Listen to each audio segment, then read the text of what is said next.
ایک بزرگ رحمت اللہ تعالی علیہ فرماتے ہیں کہ میں ایک بار آدھی رات گزر جانے کے بعد جنگل کی طرف نکل کھڑا ہوا۔ راستے میں میں نے دیکھا کہ 4 آدمی ایک جنازہ اٹھائے جا رہے ہیں۔ میں یہ سمجھا کہ شاید انہوں نے اسے قتل کیا ہے اور اس لاش کو ٹھکانے لگانے کے لیے کہیں لے جا رہے ہیں۔ جب وہ میرے نزدیک آئے تو میں نے ہمت کر کے ان سے پوچھا، اللہ پاک کا جو حق تم پر ہے اس کو سامنے رکھتے ہوئے میرے سوال کا جواب دو، کیا تم نے خود اسے قتل کیا ہے یا کسی اور نے قتل کیا ہے، اور اب تم اسے ٹھکانے لگانے کے لیے کہاں لے جا رہے ہو؟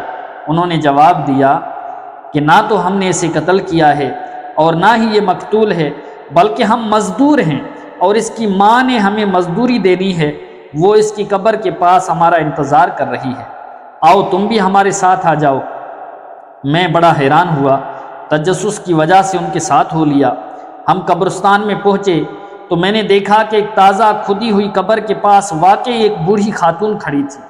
میں ان کے قریب گیا اور پوچھا، اماں جان، آپ اپنے بیٹے کے جنازے کو دن کے وقت یہاں کیوں نہیں لائیں تاکہ اور لوگ بھی اس کے کفن دفن میں شریک ہو جاتے؟ انہوں نے کہا، یہ جنازہ میرے لخت جگر کا ہے۔ میرا یہ بیٹا شرابی اور گنہگار تھا، ہر وقت شراب کے نشے اور گناہ کے دلدل میں پھنسا رہتا تھا۔ جب اس کی موت کا وقت قریب آیا تو اس نے مجھے بلا کر 3 چیزوں کی وصیت کی۔ نمبر 1، پیاری امی جان، جب میں مر جاؤں تو میری گردن میں رسی ڈال کر گھر کے ارد گرد گھسیٹنا اور لوگوں کو کہنا کہ گنہگاروں اور نافرمانوں کی یہی سزا ہوتی ہے۔ اور نمبر 2، مجھے رات کے وقت دفن کرنا، کیونکہ دن کے وقت جو بھی میرے جنازے کو دیکھے گا مجھے لعن و طعن کرے گا۔ اور نمبر 3، جب مجھے قبر میں رکھنے لگو تو میرے ساتھ اپنا ایک سفید بال بھی رکھ دینا، کیونکہ اللہ عز و جل سفید بالوں سے حیا فرماتا ہے، ہو سکتا ہے کہ وہ مجھے اس بال کی وجہ سے عذاب نہ دے۔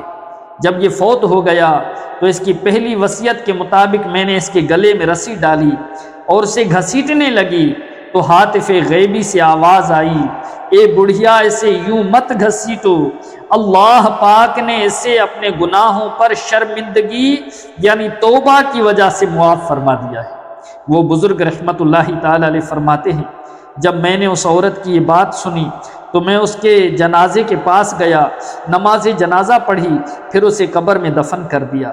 میں نے اس کی ماں کے سر کا ایک سفید بال بھی اس کے ساتھ قبر میں رکھ دیا۔ اس کام سے فارغ ہو کر جب ہم اس کی قبر کو بند کرنے لگے تو اس کے جسم میں حرکت پیدا ہوئی اور اس نے اپنا ہاتھ کفن سے باہر نکال کر بلند کیا اور آنکھیں کھول دیں۔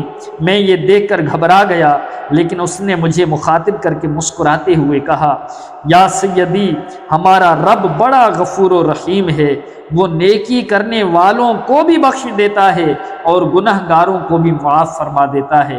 یہ کہہ کر اس نے ہمیشہ کے لیے آنکھیں بند کر لیں۔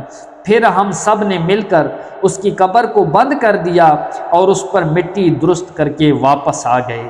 میرے پیارے اور محترم اسلامی بھائیوں، بیان کردہ حکایت میں ایک شرابی اور انتہائی پاپی یعنی گنہگار شخص پر اللہ پاک کے رحم و کرم کا تذکرہ ہے، جس سے رحمت خداوندی کی وسعت کا بخوبی اندازہ لگایا جا سکتا ہے کہ اگر گناہوں کی دلدل میں پھنسا ہوا کوئی شخص سنجیدگی سے اپنا محاسبہ کرے اور اللہ پاک سے اپنی خطاؤں کی معافی مانگے تو وہ غفور و رحیم عز و جل ضرور اس پر اپنے رحم و کرم کی بارش فرماتا ہے۔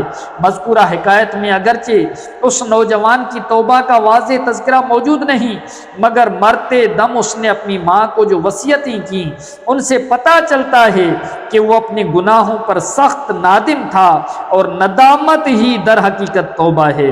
جیسا کہ پیارے آقا صلی اللہ علیہ وآلہ وسلم نے ارشاد فرمایا، ابن ماجہ کی حدیث مبارکہ ہے، حضرت سیدنا ابن مسعود رضی اللہ تعالیٰ عنہ مروی ہیں، پیارے آقا صلی اللہ علیہ وسلم ارشاد فرماتے ہیں، الندم توبۃ، یعنی شرمندگی توبہ ہے۔ سبحان اللہ، یاد رکھیے، خود کو راہ راست پر لانے کے لیے اپنے اندر گناہوں کا احساس پیدا کرنا اور ان کے دنیوی اور اخروی نقصانات پر غور کرنا بہت ضروری ہے، کیونکہ جب کسی انسان کے دل میں احساس گناہ پیدا ہوتا ہے اور گناہ کو گناہ سمجھنے لگتا ہے تو یقیناً ندامت اور پشیمانی سے اس کا سر جھک جاتا، دل توبہ کی طرف مائل ہو جاتا ہے اور آنکھوں سے آنسوؤں کی دھاریں بہنے لگتے ہیں۔ جب کوئی گنہگار اللہ عز و جل سے معافی مانگتا ہے تو وہ کریم رب اس کا بڑے سے بڑا گناہ بھی بخش دیتا ہے۔ تو پیارے اسلامی بھائیو، آج وقت ہے اپنے گناہوں سے سچی اور پکی توبہ کر لیجئے، چھوڑ دیجئے جھوٹ کو جو کبیرہ گناہ ہے، چھوڑ دیجئے غیبتوں کو جو کہ کبیرہ گناہ ہیں۔ پیارے اور محترم اسلامی، اس کے علاوہ جو باطنی امراض ہمارے اندر ہیں، حسد کا مرض ہے، بغض و کینے کا مرض ہے، اپنی واہ کا مرض ہے، حب جاہ کا مرض ہے، شماتت کا مرض ہے، ریاکاری کا مرض ہے، تکبر کا مرض ہے، ان تمام گناہوں سے بھی سچی اور پکی توبہ کریں۔ اللہ عز و جل بڑا غفور الرحیم ہے، بخشنے والا ہے، مہربان ہے۔ جب بندہ سچے دل سے اللہ پاک کی پاک بارگاہ میں توبہ و استغفار کرتا ہے، وہ کریم رب اس کے تمام گناہوں کو معاف فرما دیتا ہے۔ اللہ پاک ہمیں فکر آخرت نصیب فرمائے اور اپنے گناہوں پر ندامت کے ساتھ رونے کی سعادت نصیب فرمائے اور سچی اور پکی توبہ نصیب فرمائے۔ آمین بجاہ النبی الامین صلی اللہ تعالی علیہ وسلم۔